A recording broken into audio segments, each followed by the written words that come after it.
मैं प्रोफेसर रमेश चंद, हिंदी विभाग, महात्मा गांधी काशी विद्यापीठ वाराणसी, उत्तर प्रदेश। आज बीए फर्स्ट ईयर में मध्ययुगीन काव्य पाठ्यक्रम के अंतर्गत संत कवि रैदास के ऊपर उनकी संघर्ष धर्मिता पर बात रखूँगा। आप जानते हैं कि संत कवि रैदास मध्ययुगीन भारत की निर्गुण काव्य परंपरा के एक बहुत बड़े साधक हैं, इसीलिए हमारे पाठ्यक्रम का हिस्सा है। और मैं इस मामले में एक बात और कहना चाहूँगा कि उत्तर प्रदेश का संभवतः हमारा अकेला ऐसा विश्वविद्यालय है जहाँ बीए के पाठ्यक्रम में, बीए प्रथम वर्ष के पाठ्यक्रम में मध्ययुगीन काव्य के अंतर्गत अन्य कवियों के साथ साथ संत रैदास को भी पढ़ाया जाता है। तो मैं संत रैदास की कविता में जो उनकी संघर्ष धार्मिकता दिखाई देती है उसी पर अपनी बात रखूँगा। दरअसल संत कवि रैदास अपने युग की समस्त उन रूढ़ियों, परंपराओं, आडंबरों और वर्ण व्यवस्था और जाति व्यवस्था से टकराने का सफल प्रयास करते हैं, लगातार संघर्ष करते हैं, जो लगातार उनकी संघर्ष धर्मिता का परिचय देता है।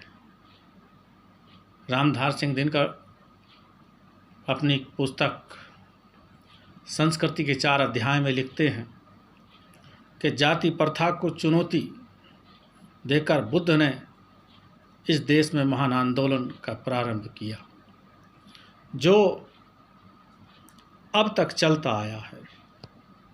बौद्ध धर्म ने जातिवाद का जो डटकर विरोध किया, उसी से मध्यकाल में ही जाकर निर्गुण का प्रचार करने वाले संतों को यह साहस हुआ कि वे भी जाति प्रथा को न माने। निर्गुण या संत बहुत सी बातों में बुद्ध के खानदान में दिख पड़ते हैं। यदि बुद्ध नहीं होते तो कबीर नहीं होते और उसकी परंपरा के अन्य साधु रविदास आदि भी नहीं होते। जाति प्रथा को शिथिल करके एवं वर्णाश्रम धर्म को चुनौती देकर बुद्ध और उनकी परंपरा के अन्य साधुओं ने भी भारत में वह अवस्था उत्पन्न की जिसमें निर्गुणिया संतों का मत फल फूल सका। अभिप्राय यह है कि संतों की वाणी में जो संघर्ष धर्मिता, वर्ण एवं जाति का विरोध जो दिखाई देता है, रामधार सिंह दिनकर उसे बुद्ध की परंपरा में रख करके देखते हैं। ये सारे संतों की विशेषता है और सारे संतों के लिए संघर्ष का बड़ा कारण है कि वे जाति और वर्ण की दीवारों को गिरा देना चाहते हैं। हम संत रविदास की संघर्ष धर्मिता को जाति और वर्ण के विरोध के रूप में देखने और समझने का प्रयास करेंगे। डॉक्टर एन सिंह का मत है कि निर्गुण संत कभी भी मनुष्य के बीच भेद को स्वीकार नहीं करते। संपूर्ण मनुष्य जाति एक है। अपने समय की समस्त प्रचलित रूढ़ियों पर संत रविदास ने दृष्टिपात किया और वर्ण व्यवस्था को हिंदू धर्म का कोड माना। वर्ण व्यवस्था का अभिशाप चौथे वर्ण अर्थात शूद्र को ही सहना पड़ा। संत रविदास इसी वर्ण से संबद्ध है। इसी कारण उन्हें उच्च वर्ण का उपहास तो सहना पड़ा ही, कभी कभी प्रतिशोध का शिकार भी होना पड़ा। इसीलिए उन्हें इन सड़ी गली मान्यताओं के पुनर्मूल्यांकन की आवश्यकता पड़ी। अतः उन्होंने इन मान्यताओं का सैद्धांतिक स्तर पर विरोध किया। संत रविदास कहते हैं कि रविदास एक ही बूंद सो सब ही भयो विथार, मूर्ख हैं जो करत है बरन अबरन विचार। रविदास एक ही नूरतय जिमि उपजयो संसार, ऊंच नीच कहीं विध भय ब्राह्मण अरु चमार। डॉक्टर एन सिंह फिर लिखते हैं कि वर्ण तो था ही, जाति का वर्ण तो था ही, जाति इस कोड में और खाज। इस आधार पर हिंदू समाज को विविध जातियों में बांटकर और अधिक कमजोर करने की कोशिश की गई। संत रविदास की पूर्ण मान्यता है कि जब तक देश में जाति प्रथा समाप्त नहीं हो जाती तब तक इसमें किसी भी प्रकार के सुधार की बात करना बेबुनियाद है। और ऐसी जाति प्रथा जो व्यक्ति व्यक्ति को जोड़ती नहीं तोड़ती है, एक रोग की तरह है। इसलिए रविदास कहते हैं कि जात पात के फेर मही और अजी रहें सब लोग, मानुषता को खात है रविदास जात का रोग। वस्तुतः संत रविदास वर्ण या जाति का पूर्णतः विरोध करके मानवीय गुणों के समर्थक थे। इसलिए उन्होंने बड़ी बेबाकी से कहा कि रविदास ब्राह्मण मत पूजिए, जब होवे गुणहीन, पूजिए चरण चंडाल के, जब होवे गुण परवीन। सच तो यह है कि भारतीय इतिहास के मध्यकाल में मुस्लिम शासकों का आधिपत्य स्थापित हो गया था। इसी से समाज में क्रांति और प्रतिक्रांति का दौर पुनः शुरू हो गया था। कुछ विद्वानों का विचार है, जिनमें डॉक्टर धर्मवीर का मत बड़ा प्रसिद्ध है। लिखते हैं कि दलित जातियों में से मध्यकालीन इतिहास में निर्गुण संतों का जन्म लेना इस देश में विदेशी प्रभाव के कारण जन्मी क्रांति का हिस्सा है। उस समय इस देश में मुसलमानों की समाज व्यवस्था आ चुकी थी। यदि इस देश में विदेशी लोग न आते तो भारतीय समाज को दूसरे समाजों से तुलना करके देखने का अवसर प्राप्त नहीं होता। इसी कारण यहाँ के शास्त्रों में विदेशी लोगों से संपर्क में आने की मनाही की गई थी, जिसमें जल यात्राओं को निषिद्ध किया गया था। शास्त्रकारों को यह डर रहता था कि कहीं भारतीय समाज के दलित पीड़ित लोग विदेशी समाजों से अपने समाज की तुलना करने न बैठ जाएं। तुलना करने से यह पता चलता था कि दुनिया में और भी समाज हैं तथा स्पष्टता जाति व्यवस्था और वर्ण व्यवस्था से भिन्न संसार में अन्य जातियों की अलग समाज व्यवस्थाएं भी हैं। न चाहते हुए भी राजनीतिक रूप से मुसलमानों का भारत पर प्रभुत्व हो चुका था। मुसलमान और हिंदू समाजों की तुलना दलित जाति के लोग करने लगे थे। इसका परिणाम यह हुआ कि सदियों से सड़ी जड़ी व्यवस्था में हलचल पैदा हो गई और यथास्थितिवादी वर्चस्ववादी शक्तियां समाज से भाईचारे की अपील करने लगीं। इतिहास गवाह है कि विषमता की पोषक जातिवादी ताकतें हाशिए पर धकेल दी गई, जनता के साथ कभी भी भाईचारे की बात नहीं करती। दुनिया में भले ही वे वसुधैव कुटुंबकम का नारा लगाती हो। हाँ, यह बात जरूर है कि जब जब देश में विदेशी बाहरी ताकतें आकर इनकी परंपरागत व्यवस्था पर चोट करती हैं, तब तब इन्हें अपनी सुरक्षा की चिंता सताने लगती है। इसी चिंता में वे हाशिए पर धकेल दिए गए बहुजन समाज के साथ तथाकथित भाईचारे की बात करने लगती है।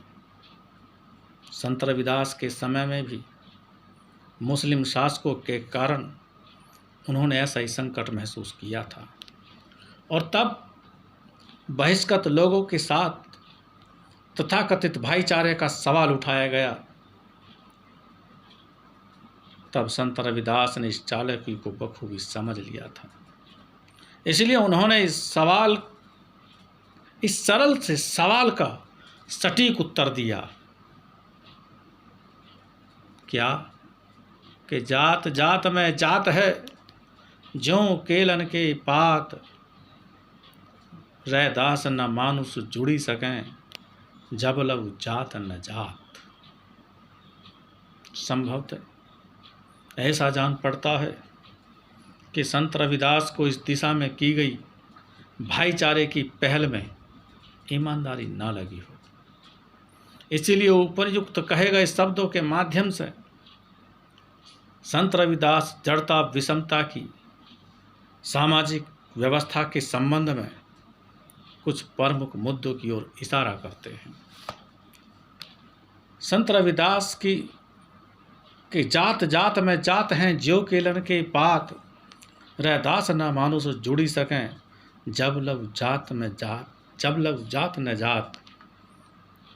इसमें शायद इन बिंदुओं की ओर इशारा करते हैं। एक जाति में भी कई उपजातियां हैं। 2, यह जाति व्यवस्था केले के पात या पेड़ जैसी है। 3, जब तक यह जाति और उपजातियों की व्यवस्था मौजूद है, तब तक परस्पर भाईचारा संभव नहीं है। जात जात में जात है से पता चलता है कि संत रविदास को जाति व्यवस्था की गहरी समझ थी। मंडल आयोग के अध्ययन के अनुसार भारत में लगभग 7,000 जातियां हैं।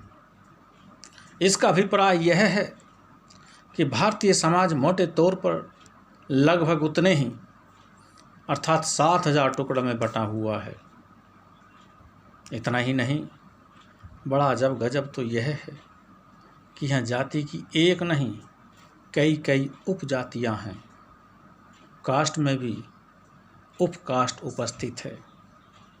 दूसरी महत्वपूर्ण बात यह है कि संत रविदास को इन जातियों उपजातियों की भी वह गहरी समझ थी जिससे उन्होंने उनकी गंभीरता से पड़ताल की थी। संत रविदास इस जड़ता विषमता की जाति व्यवस्था पर जब अपनी पैनी नज़र डालते हैं तो पाते हैं कि यह तो केले के पात या पेड़ जैसी है। रविदास इसे केले के पेड़ जैसी क्यों कहते हैं कि ज्यों केलन के पात, इसे केले के पात जैसी क्यों कहते हैं? यह सवाल उनके मन तक पहुंचने का रास्ता देता है और उनकी संघर्ष धार्मिकता का परिचय देता है।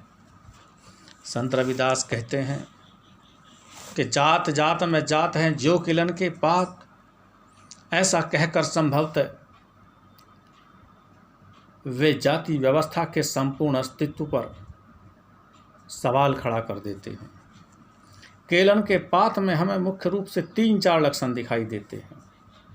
पहला, कि केले के पेड़ या तने में पात की परत या लेयर होती है। जब हम अपनी पहली परत को उतारते हैं, तो उसकी दूसरी परत पर कोई प्रभाव नहीं पड़ता। कहने का अभिप्राय यह है कि एक परत दूसरी परत से सर्वथा अलग है, तब एक परत को छेड़ते हैं। जब एक परत को छेड़ते हैं तो तब दूसरी परत या पाथ प्रभावित नहीं हो रही है, अर्थात दूसरी परत में कोई संवेदना पैदा नहीं होती है। इसके मायने ये हुआ कि संवेदनहीनता उसका दूसरा बड़ा लक्षण है। तीसरी बात यह है कि केलन के पात का कहना ये बताता है कि केले के पात को काटना या उसे चोट पहुंचाना बड़ा ही आसान है। इसका मतलब यह है कि कोई विरोधी यदि इस व्यवस्था में रहने वालों को कोई नुकसान पहुंचाना चाहे तो वह बड़ी आसानी से पहुंचा सकता है, केलन के पात को काटने की तरह। चौथी सबसे विशेष बात यह है कि केले के पेड़ या तने से एक ऊपरी परत उतारी जाए, फिर दूसरी, फिर तीसरी, फिर चौथी, और आप परत उतारते जाइए। अंत में होगा यह कि परत खत्म हो जाएगी और इसके साथ ही पेड़ भी खत्म हो जाएगा।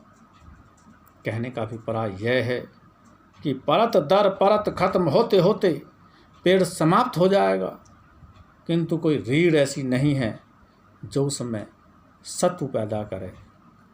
इस प्रकार केले के पात में आपसी अलगाव है, संवेदनहीनता है, उसे काटना अत्यंत सरल है, और सबसे अंत में वह सत्व या रीढ़ विहीन है।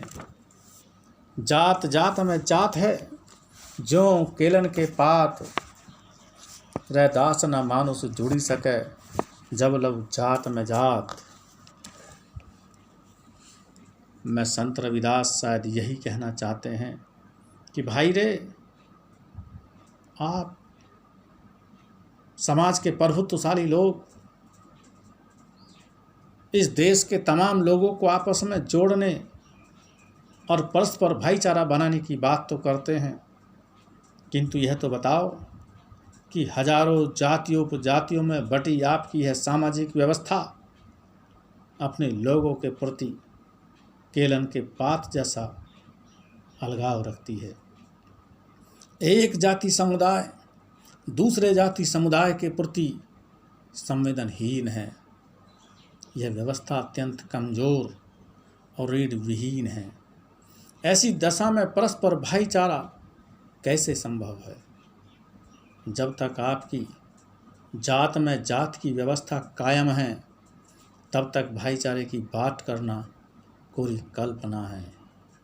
यदि समाज में ईमानदारी से परस्पर भाईचारा बनाना है तो इस जाति व्यवस्था में परिवर्तन जरूरी है। और इस प्रकार जाति और वर्ण की ये परत दर परत गांठें खोलते हुए हमें पता चलता है कि संत रविदास में कितनी संघर्ष धार्मिकता है। मैं समझता हूँ आप संत रविदास की इस भावना से परिचित हुए होंगे। आपने मेरे व्याख्यान को बड़े धैर्य के साथ सुना।